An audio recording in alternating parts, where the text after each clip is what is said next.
하나님의 말씀 요한복음 15장 18절부터 27절까지 다 같이 읽겠습니다. 세상이 너희를 미워하면 너희보다 먼저 나를 미워한 줄 알라. 너희가 세상에 속하였으면 세상이 자기의 것을 사랑할 터이나 너희는 세상에 속한 자가 아니요 도리어 세상에서 나의 택함을 입은 자인고로 세상이 너희를 미워하느니라. 내가 너희더러 종이 주인보다 더 크지 못하다 한 말을 기억하라. 사람들이 나를 핍박하였은즉 너희도 핍박할 터이요 내 말을 지켰은즉 너희 말도 지킬 터이라. 그러나 사람들이 내 이름을 인하여 이 모든 일을 너희에게 하리니 이는 나 보내신 이를 알지 못함이니라. 내가 와서 저희에게 말하지 아니하였다면 죄가 없어지려니와 지금은 그 죄를 핑계할 수 없느니라. 나를 미워하는 자는 또 내 아버지를 미워하느니라. 내가 아무도 못한 일을 저희 중에서 하지 아니하였다면 저희가 죄 없어지려니와 지금은 저희가 나와 및 내 아버지를 보았고 또 미워하였도다. 그러나 이는 저희 율법에 기록된 바 저희가 연고 없이 나를 미워하였다 한 말을 응하게 하려 함이니라. 내가 아버지께로서 너희에게 보낼 보혜사 곧 아버지께로서 나오시는 진리의 성령이 오실 때에 그가 나를 증거하실 것이요 너희도 처음부터 나와 함께 있었으므로 증거하느니라. 아멘. 교회를 헬라어로 에클레시아라고 합니다. 에클레시아라고 하는 말은 에크라고 하는 말과 칼레오라는 말이 합쳐진 것으로서 에크라고 하는 말은 무엇 밖에라는 뜻이고 칼레오라는 말은 부르다라는 뜻입니다. 그래서 교회는 밖으로 부르심을 받은 자라는 뜻입니다. 본래 에클레시아라고 하는 말은 고대 그리스 아테네에서 시민들의 총회인 민회를 가리키는 말이었습니다. 어떤 문제를 결정하기 위하여 부르심을 받은 사람들의 모임을 에클레시아라고 했는데 이것을 신약 성경을 기록한 기자들이 교회라는 명칭으로 차용해서 그때부터 에클레시아가 교회라는 용어로 사용이 되었습니다. 교회는 세상으로부터 부르심을 받은 성도들의 모임입니다. 과거에는 이 세상에 속한 자였었고 마귀에게 속하여 마귀의 종노릇 하는 자들이었으나 죄인들의 친구로 오신 예수 그리스도의 복음을 듣고 회개하고 그 은혜를 믿음으로 말미암아 구원받은 성도들의 모임이 교회입니다. 따라서 교회는 비록 이 세상에 세워졌지만 본질적으로 그리스도 예수께 속하였고 하늘에 속한 기관입니다. 그렇기 때문에 교회는 세상으로부터 미움을 받을 수밖에 없고 세상으로부터 박해와 핍박을 당할 수밖에 없습니다. 갈라디아서 4장 29절에 보면 그때에는 육체를 따라 난 자가 성령을 따라 난 자를 핍박하게 될 것이다 라고 말씀합니다. 이것은 아브라함에게 두 아들이 있었는데 종의 몸을 통해서 난 이스마엘이 사라의 몸을 통해서 난 약속의 자녀인 이삭을 핍박하는 것과 같이 육체를 따라 난 자가 성령을 따라 난 자를 핍박하게 될 것이다 라고 사도 바울은 말합니다. 우리 창세기 21장 9절을 다 같이 읽겠습니다. 사라가 본즉 아브라함의 아들 애굽 여인 하갈의 소생이 이삭을 희롱하는지라. 바로 하갈의 몸을 통해서 난 이스마엘이 약속의 자녀인 이삭을 희롱했다라고 말합니다. 여기서 희롱했다라고 하는 말은 경멸하다 또는 핍박하다라고 하는 의미로서 사도 바울은 이스마엘과 이삭의 관계를 통해서 말세가 되면 육체를 따라 난 자가 성령을 따라 난 자를 핍박하게 된다라고 말하고 있습니다. 이처럼 교회는 본질적으로 그리스도 예수께 속하였고 하늘에 속한 기관이기 때문에 이 세상으로부터 미움을 받고 핍박을 받을 수밖에 없습니다. 그래서 베드로전서 4장에 보면 형제들아 너희가 불시험 당하는 것을 이상한 일 당하는 것처럼 생각하지 말라고 말씀하고 있습니다. 본질적으로 교회는 예수님께 속한 기관이기 때문에 세상으로부터 시험을 받을 수밖에 없고 또 박해와 미움을 받을 수밖에 없다는 것입니다. 오늘 본문을 통해서 예수님께서는 이 땅에 남겨진 제자들과 구원받은 성도들이 세상 사람으로부터 미움을 받고 또 핍박을 받게 될 것이라고 말씀하십니다. 15장 1절부터 17절까지는 예수님께서 사랑에 관하여 말씀하셨습니다. 13절에서는 사람이 친구를 위하여 자기 목숨을 버리는 것이 가장 큰 사랑으로서 예수님께서 이러한 가장 큰 사랑으로 우리를 사랑하셔서 구원하셨다는 것입니다. 그렇기 때문에 예수님께서 우리를 사랑하신 것처럼 너희도 마땅히 서로 사랑해야 된다라고 사랑에 대하여 강조하고 있습니다. 그러나 18절부터 27절까지는 분위기가 반전이 되어서 이 땅에 남겨지는 제자들이 세상으로부터 미움을 받을 것이다 라고 말씀하십니다.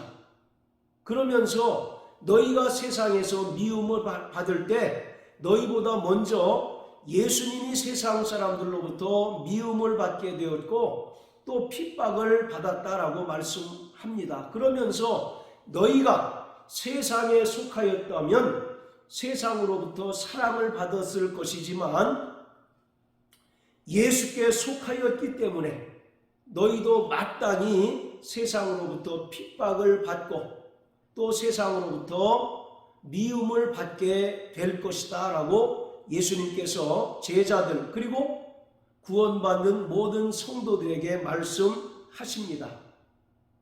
예수님께서 세상으로부터 미움을 받는 이유는 세상 사람들이 예수를 알지 못하기 때문이라고 말씀하십니다. 21절에 보면 그러나 사람들이 내 이름을 인하여 내 모든 일을 너희에게 하리니 이는 나 보내신 이를 알지 못함이니라. 분명히 예수님께서는 하나님 아버지께로부터 보내심을 받은 그리스도이시며 하나님의 아들이시지만 세상 사람들은 눈이 가려지고 또 영적인 무지 상태이기 때문에 예수님을 알지 못하고 또 예수님을 보내신 하나님 아버지를 알지 못하기 때문에 예수님을 미워하고 또 예수님을 핍박하게 되었다라고 말씀하십니다. 그러면서 우리 또 1장을 다 같이 보십니다. 1장 5절 빛이 어두움에 빛이 돼 어둠이 깨닫지 못하더라. 자, 그리고 9절부터 11절까지 참빛 곧 세상에 와서 각 사람에게 비추는 빛이 있었나니 그가 세상에 계셨으며 세상은 그로 말미암아 지은 바 되었으되 세상이 그를 알지 못하였고 자기 땅에 오매 자기 백성이 영접지 아니하였다라고 말씀합니다. 예수님께서는 이 땅을 비추시는 세상의 빛으로 오셨지만 세상 사람들이 어둠에 거하고 또 그 눈과 귀가 죄로 인하여 어두워지고 닫혔기 때문에 빛으로 오신 예수님을 온전히 알지 못하고 그가 이 땅에 하나님의 아들로서 또 하나님으로 오셨고 만물이 다 예수 그리스도로 말미암아 창조되었지만 세상 사람들이 예수 그리스도를 알지 못하였다라고 말씀하고 있습니다. 그렇기 때문에 세상 사람들이 예수를 보내신 하나님을 알지 못하고 또 예수를 알지 못하기 때문에 예수를 미워하고 또 예수를 핍박하게 되었다라고 말씀합니다. 그러면서 22절과 24절 말씀을 통해서는 예수님께서 진리의 말씀을 선포하시고 증거하셨지만 세상 사람들이 예수를 미워한 거로 진리의 말씀을 온전히 듣지 못하고 깨닫지 못하게 되었다라고 말씀합니다. 그리고 24절을 통해서도 예수님께서 이 땅에 오셔서 하나님의 신적인 능력을 나타내시고 많은 표적을 통해서 예수님께서 이 땅에 사람으로 오신 그리스도이시며 그는 근본 하나님의 아들이시며 하나님이라는 사실을 표적을 통해서 나타내셨지만 세상이 예수를 미워함으로 그 표적을 통해서 온전히 깨닫지 못하였다라고 말씀하고 있습니다. 이처럼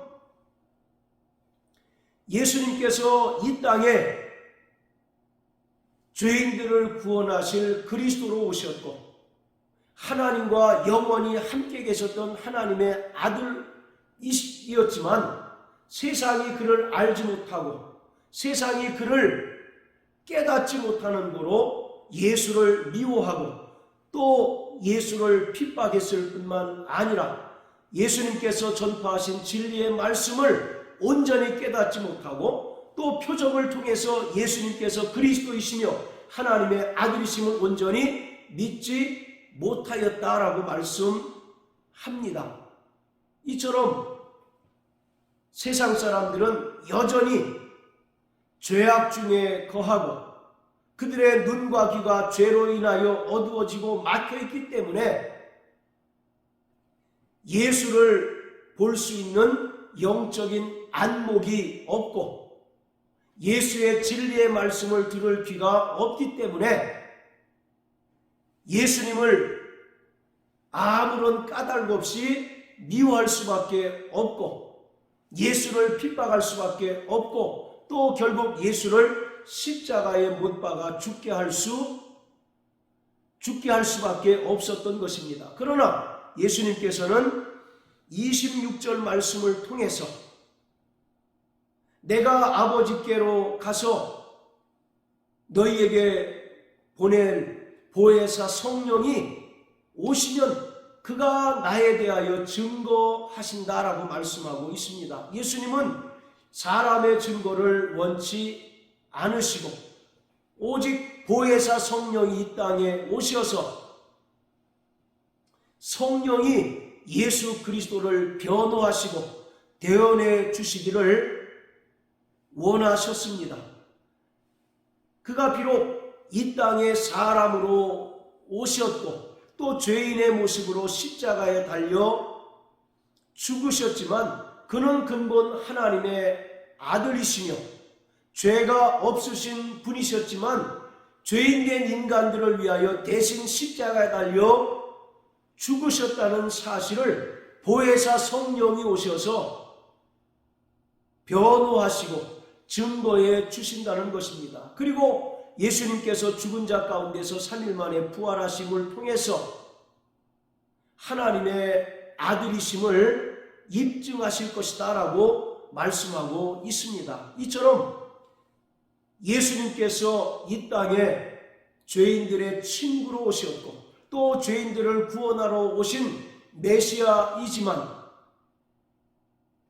세상 사람들은 그를 알지 못하고 깨닫지 못하였기 때문에 그가 전파하신 복음을 온전히 깨닫지 못하였고 그가 행하셨던 표적을 통해서 그가 죄인들을 구원하러 오신 그리스도이심을 온전히 알지 못하였기 때문에 공연히 예수님을 미워할 수밖에 없고 또 예수님을 핍박할 수밖에 없었다는 것입니다. 그리고 예수님의 제자들 그리고 구원받은 모든 성도와 이 땅의 성령으로 말미암아 세워지게 된 교회들 또한 그리스도 예수 안에 속하였기 때문에 세상으로부터 핍박을 받고 미움을 당하고 박해를 당하게 된다고 예수님께서 말씀하고 있습니다.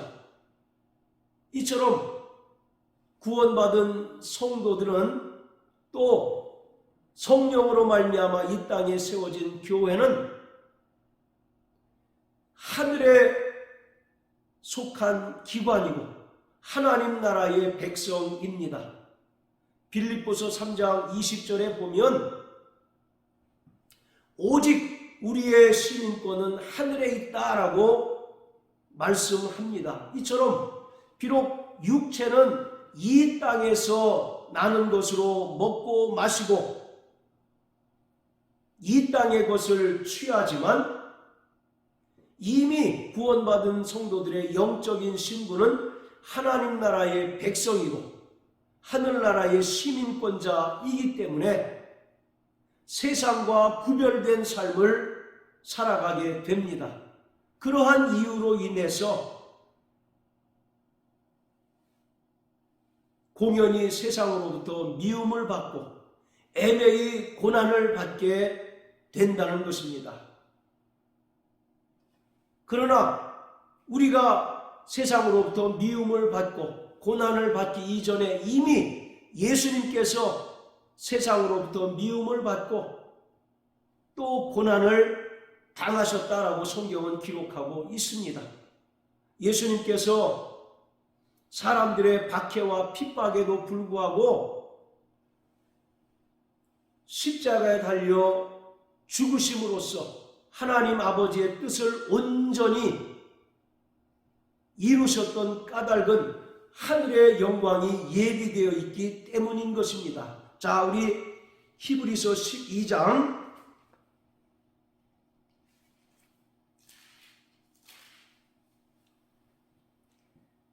자 2절입니다. 믿음의 주요 또 온전케 하시는 이인 예수를 바라보자. 저는 그 앞에 있는 즐거움을 위하여 십자가를 참으사 부끄러움을 개의치 아니하시더니 하나님 보좌 우편에 앉으셨느니라. 믿음의 주요 또 온전케 하시니 예수를 바라보자. 저는 그 앞에 있는 즐거움을 위하여 십자가를 참으셨다라고 말씀합니다. 그 앞에 있는 즐거움이란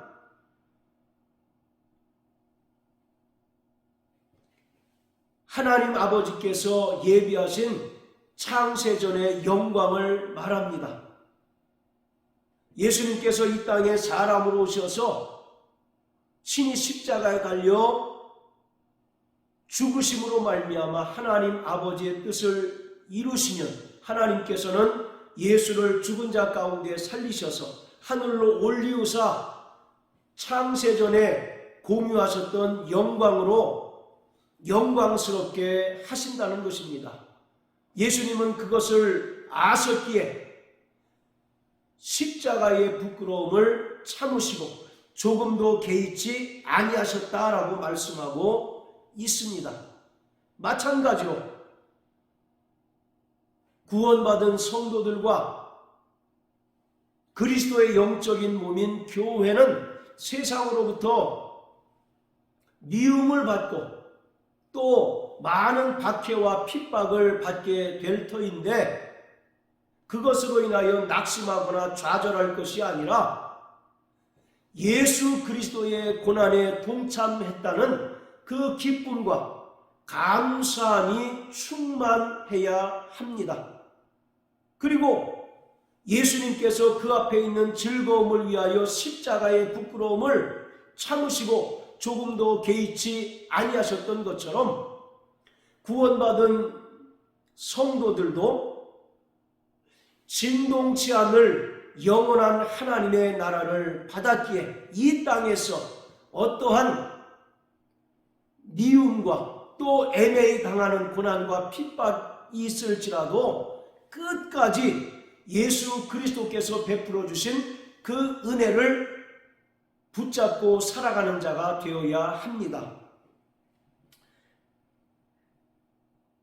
자, 12장 27절 28절 다 같이 읽겠습니다. 이 또 한 번이라 하심은 진동치 아니하는 것을 영존케 하기 위하여 진동한 것들 곧 만든 것들의 변동될 것을 나타내심이니라. 그러므로 우리가 진동치 못할 나라를 받았은즉 은혜를 받자 이로 말미암아 경건함과 두려움으로 하나님을 기쁘시게 섬길지니. 아멘. 우리가 진동치 못할 나라를 받았다라고 말씀합니다.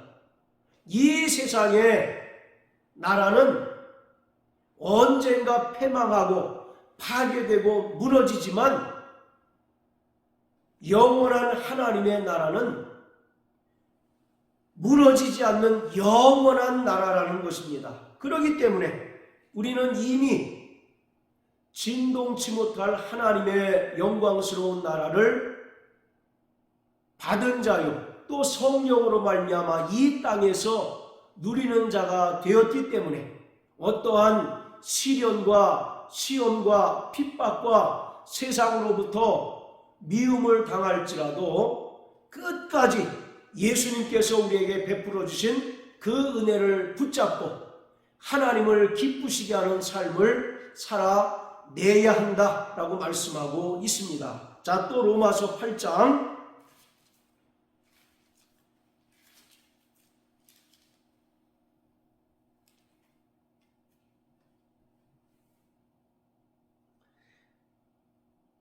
16절 17절입니다. 성령이 친히 우리 영으로 더불어 우리가 하나님의 자녀인 것을 증거하시나니 자녀이면 또한 후사 곧 하나님의 후사요 그리스도와 함께한 후사니 우리가 그와 함께 영광을 얻기 위하여 고난도 함께 받아야 될 것이니라. 성령이 친히 우리 영으로 더불어 우리가 하나님의 자녀인 것을 증거하신다라고 말씀합니다. 그리고 자녀이면 또한 후사, 하나님의 후사요 그리스도와 함께한 후사라고 말씀합니다. 후사라고 하는 말은 상속자라고 하는 뜻입니다.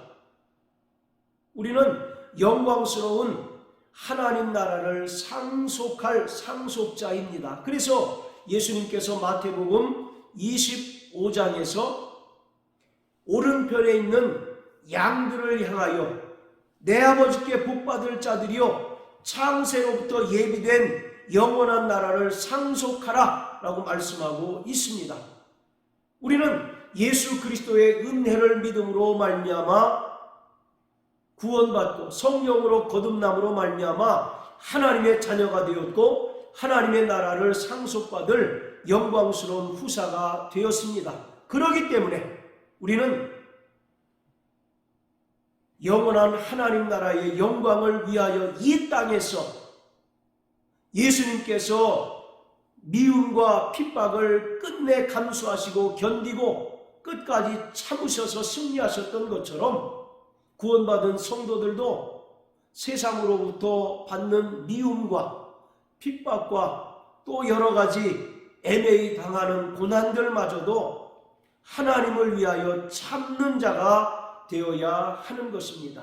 그러한 자들에게 하나님께서는 영광스러운 하나님 나라를 상속받게 해 주십니다. 그러므로 사랑하는 성도 여러분, 우리의 신분이 세상에 속한 자가 아니라 예수 그리스도께 속한 자요, 또 하나님 나라의 시민권자임을 깨닫고 아셔서 이 땅에서 예수 믿는 것으로 인하여 세상으로부터 당하는 미움과 핍박과 또 애매히 당하는 고난마저도 그 앞에 있는 즐거움을 위하여 끝까지 참으신 예수님을 생각하시면서 인내하시고 견디시고 또 믿음으로 극복해 나가시는 저와 여러분들 되시길 예수님 이름으로 축복합니다. 할렐루야.